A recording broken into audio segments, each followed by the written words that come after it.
appeals court in US has temporarily reinstated President Donald Trump's sweeping tariffs. The tariffs remain in place. The court told us, they didn't all but tell us, they told us go do it another way. So you can assume that even if we lose, we will do it another way. And I can assure the American people that the Trump tariff agenda is alive, well, healthy, and will be implemented to protect you, to save your jobs and your factories, and to stop shipping foreign wealth, our wealth, into foreign hands.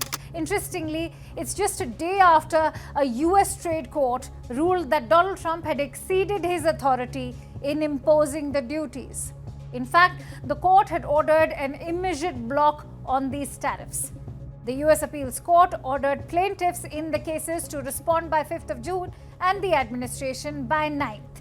But the surprise ruling, which had marked yet another blow to Trump administration agenda before it was paused on Thursday, came from the little-known United States Court of International Trade. Remember, it's a court that has exclusive jurisdictional authority over such matters. The Court of International Trade oversees lawsuits brought by the US government concerning import transactions, counterclaims, and cross-claims. And with that, the Trump administration's legal tug-of-war with the nation's judges is back in the limelight.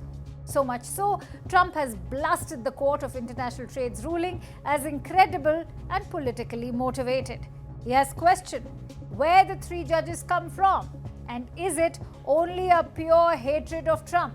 Many have called it a striking departure from Trump's usual Republican rhetoric. In fact, in his post on Truth Social, Trump lashed out at the Federalist Society, a conservative legal group. Interestingly, this bar association of conservative lawyers has been instrumental in influencing Trump's judicial nominations during his presidency. Trump specifically targeted Leonard Leo, co-chairman of the organization's board. Leo has been accused by Trump of giving bad advice and harboring personal ambitions.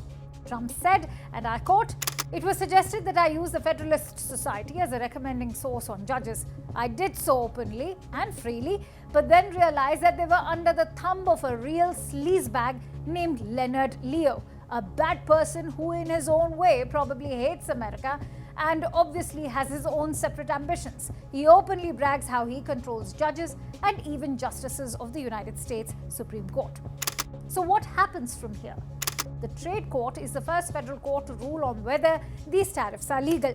But remember, it is unlikely to be the last. This court's decisions ordinarily appeal to the US Court of Appeals for the Federal Circuit and then to the Supreme Court. Of course, Donald Trump is certainly going to ask higher courts to lift the trade court's injunction, because this is a temporary order which effectively hits pause on the case. This until the Federal Circuit has enough time to decide whether to issue a more long-lasting order, leaving the tariffs in place. Remember, the trade court order has categorically instructed that if within 10 days administrative orders will effectuate a permanent injunction, meaning if no higher court steps in, Trump's tariffs will cease to exist very soon. So while higher courts will need to weigh in before we know if the tariffs will survive, we may know what the justices think about Trump's tariffs very soon. Trump has expressed hope that the US Supreme Court overturn the decision quickly and decisively. But this is not the first time that the Trump administration and the judiciary have been at loggerheads. There have been several occasions in the past when US judges have objected to or put a halt to Trump's policies launched since he took office in January this year. Whether it's revoking Harvard's enrollment of foreign students in May or suspending Biden-era migrant parole programs in March, US judges have been stepping in to block the Trump administration. So much so, just days ago, a US district judge extended a temporary block on a bid by Trump's administration to lay off hundreds of thousands of federal employees.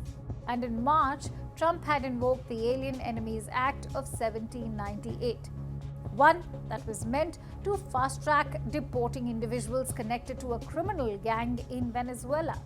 Remember, the Alien Enemies Act grants the US president sweeping powers to order the detention and deportation of foreign enemies. But eventually, a US district judge in Boston issued a nationwide temporary restraining order designed to protect migrants. These are just few of the many examples. And Trump is not alone in history in complaining about the federal courts. But threats against federal judges have risen drastically since Donald Trump took office.